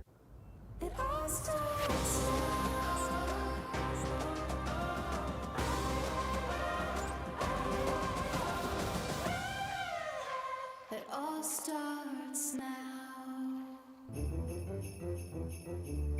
Join the conversation by calling the Ace Ticket hotline at 855-PATS-500 or email the show at webradio@patriots.com. Like, remember what life was like before call waiting? You're like, oh, now you get a little beep and you can click over to another line to answer it. You don't get busy signals anymore. No, that's how old we are. Live from our studios inside Gillette Stadium, here's Hardy. No, but if you have any insight, we would welcome it on the Patriots Postgame Show. You never know who you're going to run into in the postgame. Presented by Cyber No Reason. socks. No socks. All right. Thank you, Rob. A little Rob action. That's right all there. right. I like it. Can fire up a quick Thank you, update Matthew. here from Ian Rappaport saying Mac Jones has X-rays on his ankle following the game, and they were negative. His ankle will continue to be evaluated. I would think. So, all right, positive it's not a broken ankle, but Keys to Recovery presented by Farragon? Rob. Who would give Rob them a and better Mike chance to win in Lambeau? Mac Jones or Brian Hoyer? Joe, come on. Yeah, come on. Hoyer, obviously. Can't say those things. Bradley Zappi. Bradley Zappi. Where's he? Yeah. I didn't Is he on necessarily the practice think that squad? was a no-brainer, but I guess it was. Yeah. All right. 855-PATS-500. We'll hear from Bill Belichick here in a moment. Don't blink or you'll miss it. It's a quick post game, but we'll get to that here in a little bit. But first we go to Ray in Texas. Ray, what's going on? You're on the post game show. Yo, it's Jose. I tried to get on the pregame show, but I guess I dropped the call earlier. Oh, I'm sorry. Okay. It says Ray here, but this is it Jose? was on my end. Okay. At least I didn't get the toilet flush this time. Okay. Anyways, questions. I know the offense is basically what we're going to see out of minus Jones, but that defense, are we ever going to see a linebacking core, or is Lange really our second string? I know that McClain was hurt, and Duggar. No, you had Juwan Bentley, Josh Uche, Anthony Jennings, Mac Wilson, Jelani Tavai. Those guys were all out there today. I don't think you saw Lange at all, except for on special teams, right? I guess I saw him. He was towards the end of the game. Maybe like at the very end, but I didn't notice him out there. I mean, I think you're right, though. The defense, they didn't really come to play today. The beginning, Dietrich Wise really had a really good game, and then Judon really disappeared. Yeah, I think Judon was probably getting credit for some things early on that he may have been doing later also. But, once Lamar was able to get up and get through the pocket and get past the line of scrimmage, there was one play there in the third quarter where he picked up 10 yards after the point where he should have been tackled. And, there were points like that, that's no longer Judon's fault. I think he was doing a good job of either pursuing or hanging back and, and playing the role of spy on him to keep him from getting out. But a couple of those plays, especially in the second half, once he crossed the line of scrimmage, what can you say? I can beat up on the Patriots defense some more, which they deserve, or I can also give credit to a pretty special football player in Lamar Jackson. I think you got to do both. That's true. I think that I would err on the side of saying Lamar Jackson's a really good player, and he made a lot of plays. I want the opposite to be true, too. Last week, the Patriots defense was dominant against a mediocre to bad quarterback in Mitchell Trubisky. But we don't do that. Right? We don't say the Patriots only look good on defense because the other team couldn't make any plays. Right. So they're supposed to make plays. Yeah, you needed to get a couple stops at the end you couldn't get. And they did. And I will say this, as an improvement from last year in these similar kind of situations, they stripped Rashad Bateman in the fourth quarter, down 5, and then they got, I think there were a couple of first downs, and then they forced a punt, which was a terrible punt, by the way. It's like a 23-yard punt, to give them another chance, and they couldn't take advantage. The Patriots turned it over. Sorry. Well, yes, we are going to go to another phone call here, and then we're going to get to Bill Belichick here in a couple of minutes. We'll go to Mike in North Carolina, who's got a comparison here, or is it a question? What is it, Mike? Hey, guys, just a couple points. So, really, Mac had his moments today, but 4 turnovers offensively overall isn't going to win you very many games. Right. But I really want to highlight a couple of coaching things. One, Kendrick Bourne had 20 snaps today. Little Jordan had 53, and Little Jordan didn't show up on the stat sheet at all, which I get he's a good run blocker, but come on, guys, he's not giving us any. But that's what he's out there for. He's basically a third tight end when he's on the field, or second tight end at times. Second tight end, yeah. But then, on defensively, coming into the game, we knew Jackson was going to be hard to stop. But Andrews is his go-to guy. He's the only one that beat us up all day, and we couldn't have found an answer to try to take him away. It just seems like he was just eating us up all day. We had no answers. Yeah, I thought Bateman made a big play on the last drive, too, when he left Jonathan Jones standing still, flat-footed, for a 35-yard catch and run. That was a big play to get that last touchdown drive started. And Duvernay, I thought, made a tough touchdown catch in the corner over Miles Bryant. That was a great catch. Yeah. Great catch. So, like, they didn't have, like, the volume. They only had 2 catches each, but big plays. They both made big plays. All right, Mike. Thanks. Appreciate it. Appreciate the call. Oh, Tony in Canada. We heard from him in the pregame. A little postgame action here from Tony. What's up, Tony? Hi, guys. Well, disappointed about the loss, of course.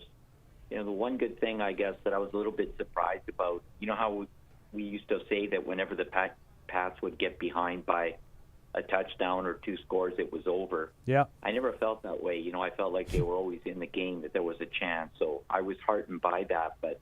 But ultimately, it was the same result.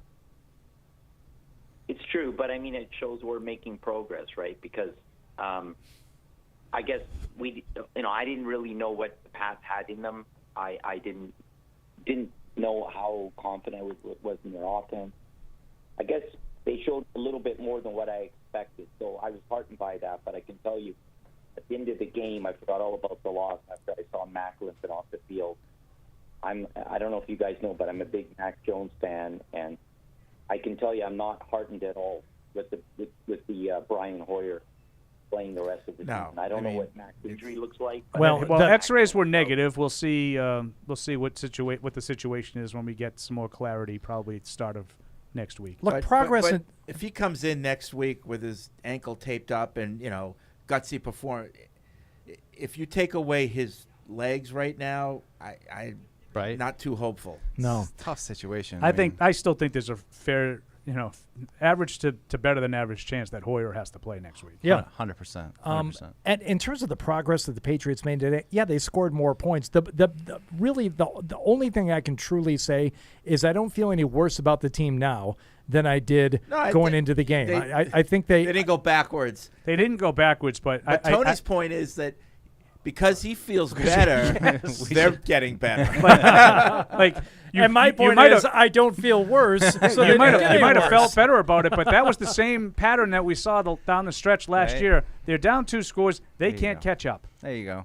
Down 2 scores late in the game, they can't catch up. Well, there was some talk of that, during the game. It's like this team isn't built to play from behind. I'm like, no kidding. It's like that's not news. That's that's just.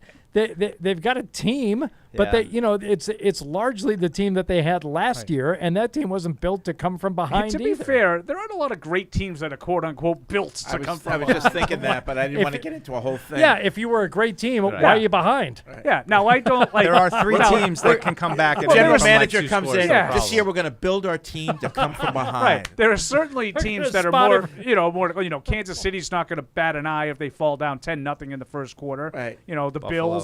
There's a lot of teams because they're that built to score points. Right. But you don't want to fall behind. Yeah. It's not the way you're built. It would be an odd way to build a ball club. I agree. Yeah, I just think that was part of the buzzkill though today was that I agree with Tony in the early going that it felt like defense is coming to play. There were plays and series where Lamar looked a little bit confused. It looked like they were keeping him in the pocket. He didn't quite know where to go. They weren't letting him squirt out, and even when he was, they were managing the damage and. The big plays to Parker. Like, you had some excitement of, like, are they turning a page here? Even when they came back with the field goal before halftime, it was like, man, these guys are showing some mental toughness. Like, there's something going on. I think they did a lot of good things today. I think the promise is on paper today. 400 and some odd plus yards of offense. We haven't seen that in a while. Yeah. And that gives us promise.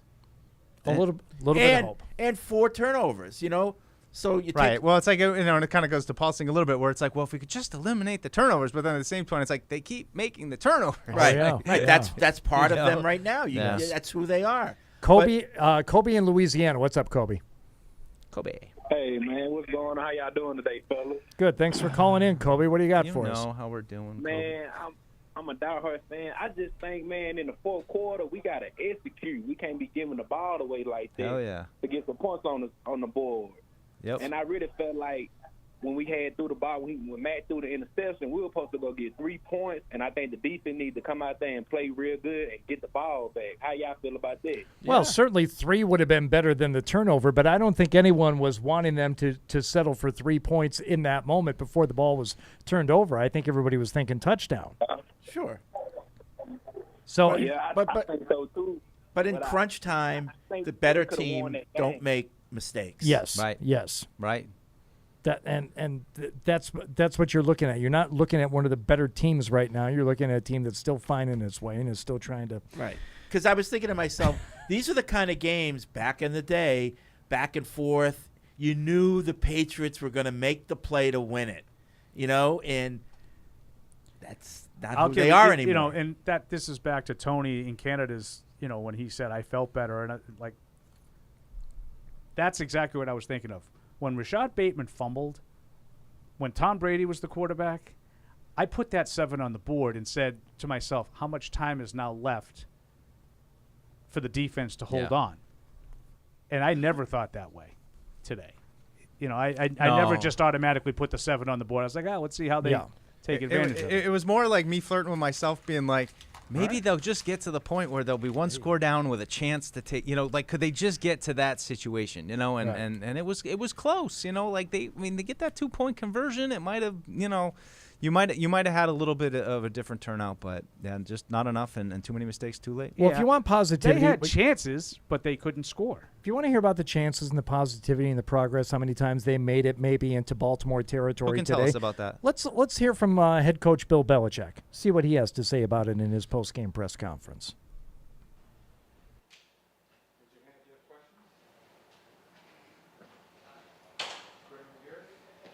Bill, defensively, 3 touchdowns of 70-plus yards. Surrendered just defensively. What were the problems today? Yeah, they had a couple of explosive plays. The drives were 70 yards. There wasn't any 70-yard plays. Yeah. We had a couple of opportunities to get off the field on 3rd down, but they were a good 1st and 2nd down team, and that's really where they hurt us the most. But they had a couple of 3rd down conversions that kept those drives going. We had some stops, we had some turnovers, and then we just weren't able to, capitalize on those when we got them. So it's really, total team football. Bill, you talked about the opportunities late in the game. Can you just talk about, I guess, the 4 late turnovers were really the dagger in this one, how upsetting that is to happen late in the game like that on offense? Yeah, well, it's not going to win, turn the ball over in the 4th quarter. Now, you're behind, you got to be aggressive, but still, those, we got to do a better job than we did on those plays for sure. Back to Nick O'Malley. Bill, 30 seconds before halftime, you guys managed to get some passes and go for the field goal. The past couple of years, you guys have been pretty conservative in that particular area before halftime. What in particular is sort of different this year that led you to being more aggressive in that scenario? Yeah, I think each game, each situation is different. So, not really sure what game, what situation we're referring to in the past, but doesn't really matter. Today, we thought that we had an opportunity to do that. We were able to, get the ball in field goal range, get out of bounds with no timeouts on the next to last play, and Nick made a good kick.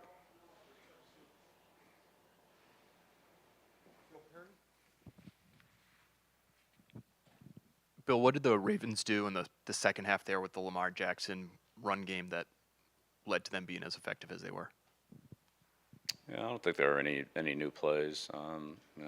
They ran, their C-gap plays, and Lamar did a good job on, keeping some of those or not keeping, the option choices that he made. And, we lost leverage, missed a couple tackles there. So, combination of all those things. Bill, going for the 2-point try in that spot, what are some of the situational things you're weighing when making that call? What are what? What are some of the situational things, some of the factors you're considering when you're deciding whether or not to go for 2 in that spot? The score and the time left in the game.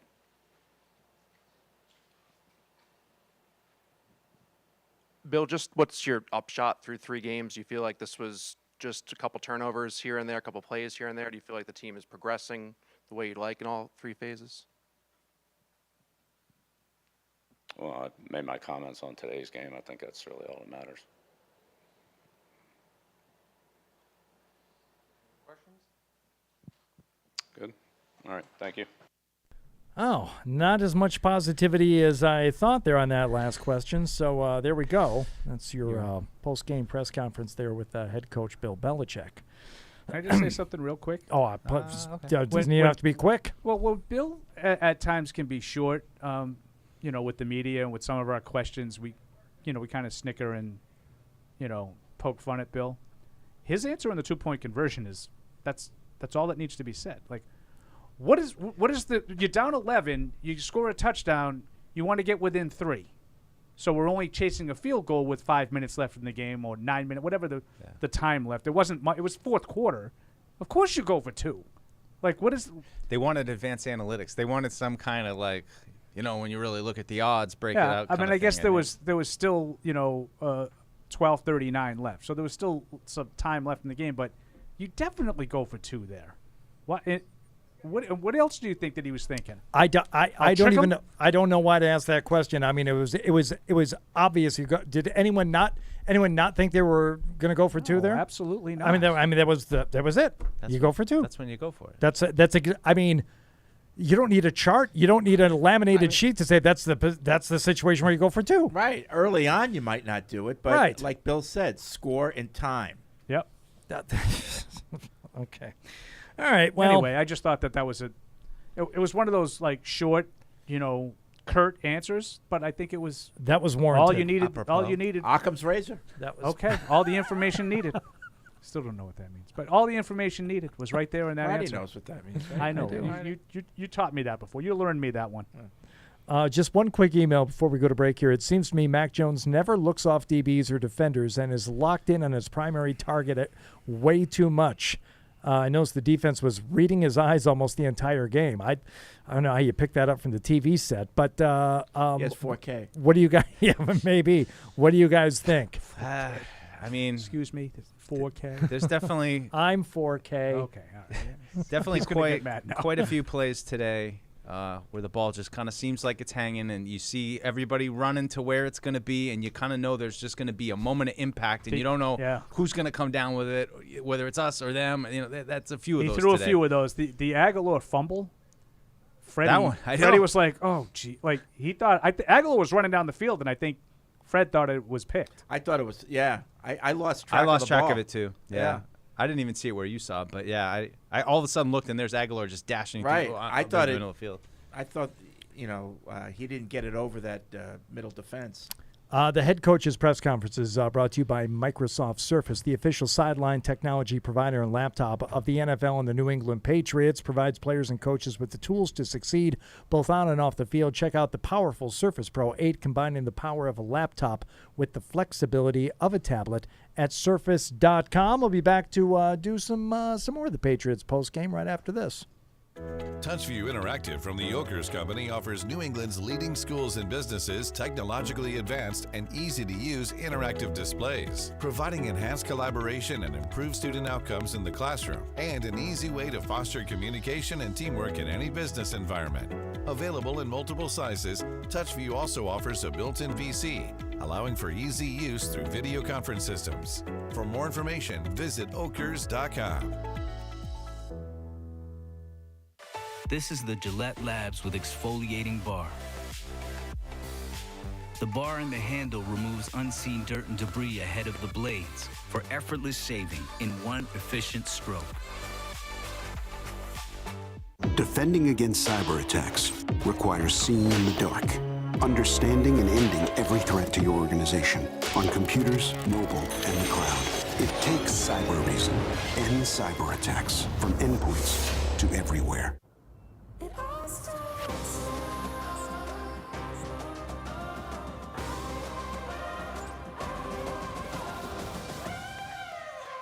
It all starts now. TouchView Interactive from the Yokers Company offers New England's leading schools and businesses technologically advanced and easy-to-use interactive displays, providing enhanced collaboration and improved student outcomes in the classroom, and an easy way to foster communication and teamwork in any business environment. Available in multiple sizes, TouchView also offers a built-in VC, allowing for easy use through video conference systems. For more information, visit okers.com. This is the Gillette Labs with exfoliating bar. The bar and the handle removes unseen dirt and debris ahead of the blades for effortless shaving in one efficient stroke. Defending against cyber attacks requires seeing in the dark, understanding and ending every threat to your organization on computers, mobile, and the cloud. It takes cyber reason. End cyber attacks from endpoints to everywhere. It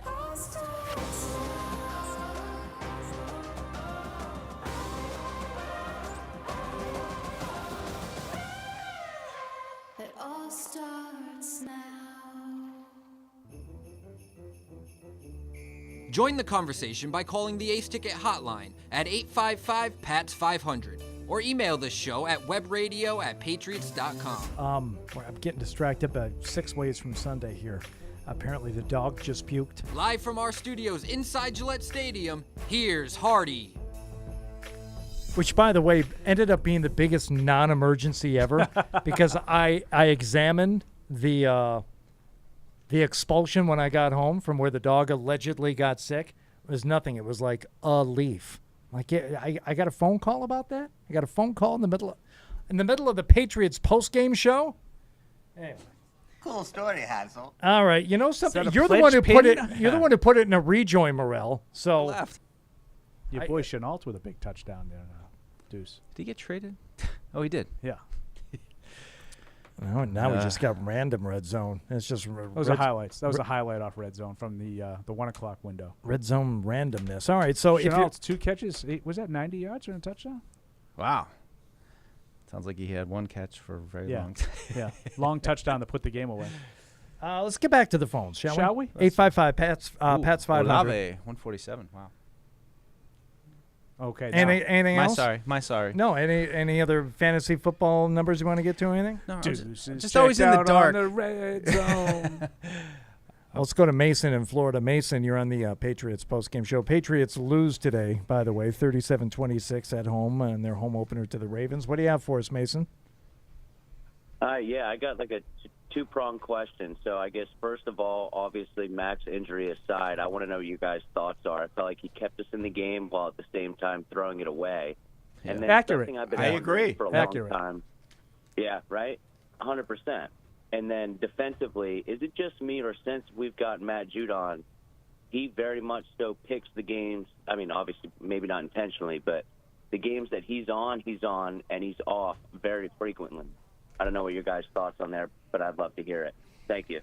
I think he's been pretty good so far. I this think, year. yeah, I think he's on more than he's off, and I think he did have, it was. I don't know if it was a decline last year. He just didn't maintain the same level early in the season that he did toward the end. But you could say that for large portions of the team last year. Yeah, I mean, he's made some plays, but I think you need more guys to make plays around him too. I mean, you saw it a little bit from Dietrich Wise, but there's just not enough at the end. Barmer has been kind of disappointing. He hasn't really taken that jump. That we were tough hoping game for him though. Like Yeah. I mean, maybe next week he's able to to get after Aaron Rodgers a little bit more. But he's not going to make a living chasing around Lamar Jackson. But I think you need those guys like Wilson and Duggar, who didn't play, of course. Those guys have to start making plays, and especially in those key moments down the stretch where they kind of dried up. And Duggar was quiet today. He was quiet. Yeah, well, it's like almost like he didn't really play. quiet. Wow. Quiet. Spee in Fresno. Didn't Hi, notice him. hi, Spee. What's going on? Hey, guys. Hey, Fred. How's it hanging? Oh, boy. Hanging okay. All right. 2 inches from the ground. Whoa. That seemed like a little extra. Seemed like inappropriate. With Mac, you know how we've been talking about, like, he kind of needs everything perfect in order to do what he's supposed to be able to do. I kind of was watching this game today, and I was thinking, not that it was perfect, but it seemed like the pieces, at least on this Patriots team, were kind of like operating at maybe what their ceiling could be so far.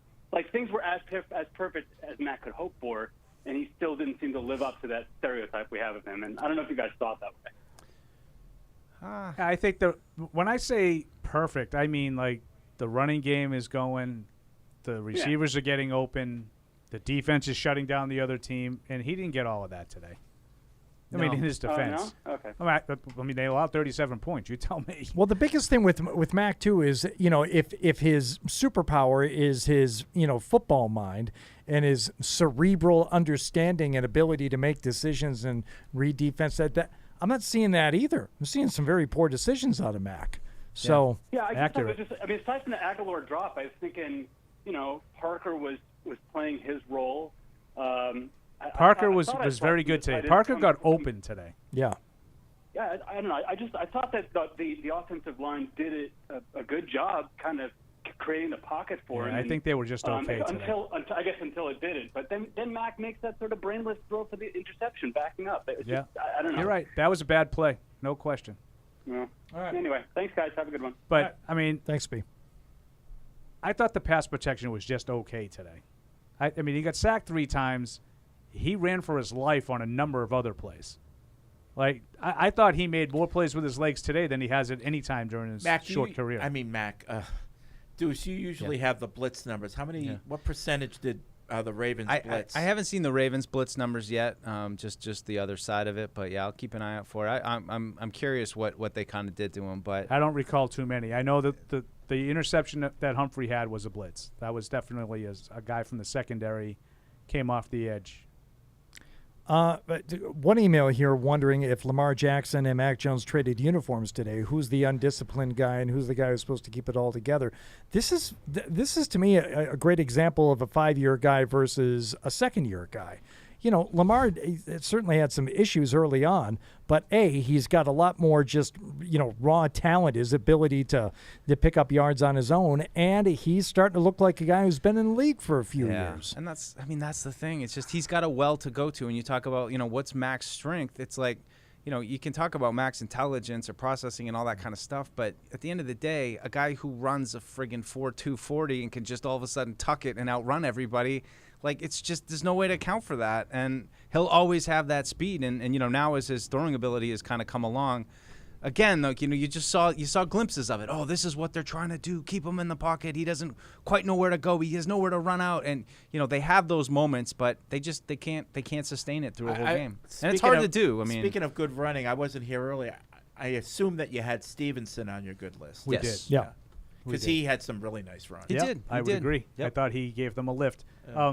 I would just say the one thing, and I know that's not the point of the emailer's comment, but Lamar Jackson has never really been a mistake-prone quarterback. He's not the greatest pure passer that I've ever seen. I tell you what, he's only been in double digits in interceptions once in his whole career, and that was when he threw 13. It's not like he threw. He's got 20. one in garbage time this year. A little more zip on those intermediate throws that I remember seeing in even last year. He gets a little loose, and there were times today that I thought the elbow drops and the ball goes up.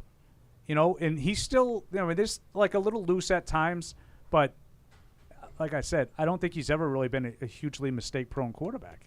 And feel free to join us for the entire postgame show, Fred. You don't have to wander in, 10, 15 minutes in. I stay till the end of the game, and then I have to clean up, and there's some things. What traffic in the Vader? What, they have you cleaning up now? Yeah. You're picking up after other people? I have a lot of things. You've never seen my setup in the press box, Hardy. I've got a lot of things going antennas. On. Cords. I have to pick them all up when I'm done. I can't leave my toys out. What do you have up there? I have things. Satellite technology. Things. Technology. Got things. Yes, I love technology. And I have to clean it up when I'm done. Okay. And I sit and I listen to Bill. Okay. Courtney in Houston says, pull the plug. If Mac is down for real time, does it make any sense for Kraft to pull the plug on the Bill Mac tenure and start fresh with over $30 million in cap space next season for the Patriots?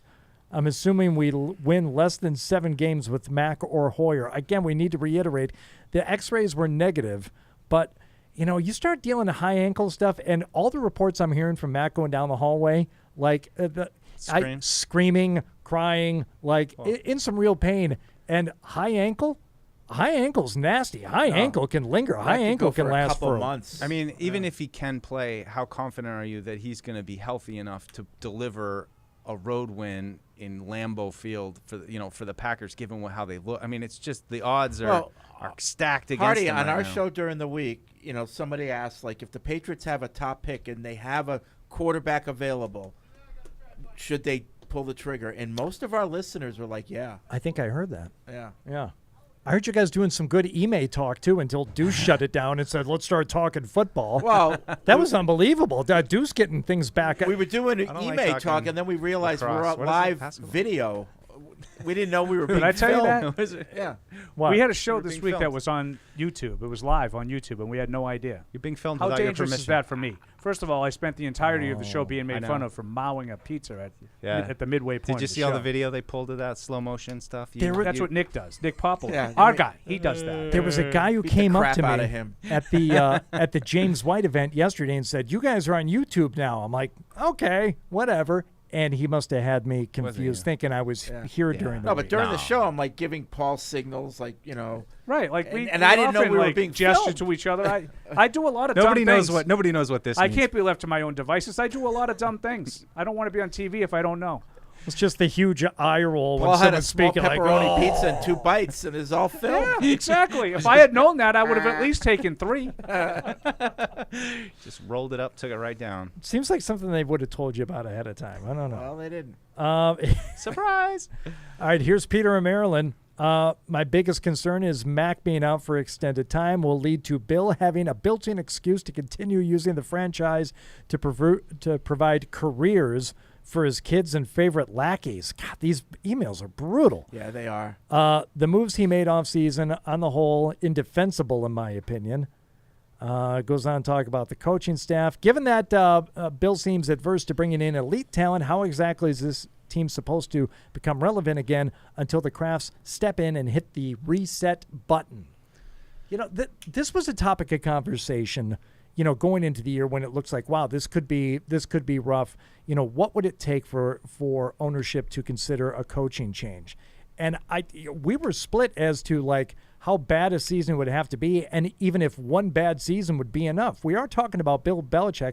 That's a huge decision. Well, and if Mac misses considerable time, and during that stretch they, you know, completely fall out of the playoff, is it fair to judge anybody? You know, that's like one of those things. They'll go back and point to 2008 and said you didn't need your guy then. Why? You know, it's look. I'm not saying. Playoffs that year? What's that? Did they make the playoffs in 08? They did not. No. Right, and they lost 7 more games than they did the year before.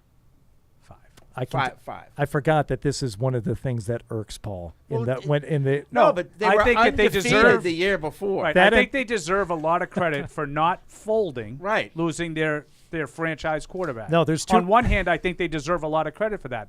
On the other hand, I think they're given credit for not having slipped while losing the quarterback, and they slipped precipitously. And not only that, it clearly was one of those years that was odd in the AFC that there were so many teams that had good. It was like you either had like 10 or 11 wins or 3. It was an odd year. Like 11-5 is great some years. Other years, it's not good enough to make the playoffs. Right. And I mean, I think more context to that, too, is that I don't think it's that out of the realm of what we've been watching, that they haven't really been able to beat good teams. You know, And post that was Brady, that team. And that was that team. They, That team they beat couldn't the, they beat the good Dolphins teams. in Miami in like November, and that was probably their best win.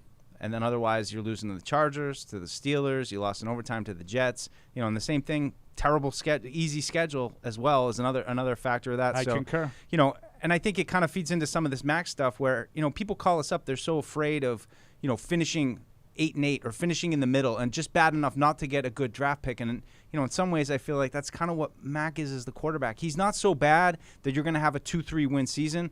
But is he going to get you over the 10-win hump? That's the question. I've got a shoebox at home just full of tiny pieces of folded paper, things that irk Paul. And in them, you'll find Patriots or Brady's bad season in 2002. That'll set you off.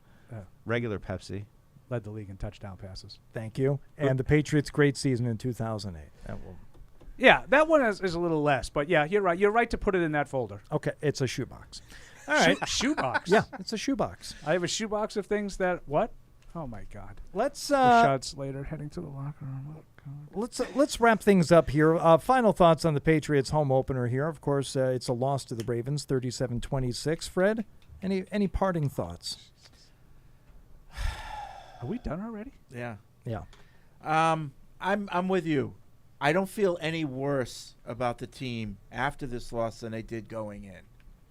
You know, totally agree. Yeah, totally agree. But that said, I predicted 8-9 this year, so they're going to lose games. Yeah. Yep. You know, for me, it's all just about Mac and his injury, and you know, if he has to sit out some games, how's that going to derail them? I'm interested to see Hoyer, but I get when people are talking about Zappy. You're and all that interested stuff, to see Hoyer? Why? Because I'm curious what this looks like with a different quarterback. I'm curious. I have no interest in that. I'd rather see Bradley Zappi. Yeah. Oh, His name is seriously, Bailey. no, I get it because as good, even if it were better, there's no future in it.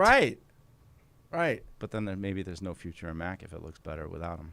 Yeah, I share. I see what he did. He's trying to shut the door on Mac. No, I share Mike's sort of interest in seeing if it looks any different, because I think there were times in the summer that it did look different for the better. I blow that off for preseason. An experienced quarterback in preseason is going to rip apart the soft game plan list defenses. But Hoyer's been in the league for 50 years, and I've seen him make the same mistakes Mac made today. Yeah. So I don't. I agree, and the thing that would override that to me is I don't want to see Hoyer, because this is all let's just say for argument's sake, Hoyer comes in and has to play 5 games and they go 5-0 and he lights it up. It doesn't do anything for the overall progression of the team. Right. Like in 2022, it's great, but it doesn't do anything to help your problem. All right. That's why I'm not really interested in seeing it. Thank you to everybody for involved in both the pre and post game show. Next week will be a 4:25 kick in Green Bay as the Patriots and whoever ends up playing quarterback for them next week will certainly be keeping an eye on Mac Jones this week and his evaluation and his injury after the game. We will be here to talk about everything with you starting at, let's say, 2 o'clock. After your music show? When is your music show? This is where things get a little hinky. I'll be on 2 places at once next Sunday at that time, but it'll be all right. Okay. Anybody see that tirade by Ken Dorsey after the Bills game? He looked like 12-year-old Paul Perillo. Very, very upset. When you get throwing stuff around, or Mac Jones. When you guys depending on how you look at it. When's the little Patriots Unfiltered back on again? You guys do Tuesday? Tuesday, 12 o'clock. Tune Tuesday in. We'll see where we're all at, where we land. So Josh Allen was 42 for 63 for 400 yards, and they only scored 19 points. Unbelievable. Wow. Yeah, something happened there. All right, so until all that happens, final score for the final time here. Patriots 26, Baltimore 37. That's for you, Paul. To everyone, thank you for listening and watching. Thank you for downloading this podcast. Subscribe on Apple, Google Play, and everywhere else you listen. Like the show, please rate and review us. Listener comments and ratings help keep us high in the podcast rankings so new listeners can find us. Be sure to check Patriots.com for more news and more podcasts.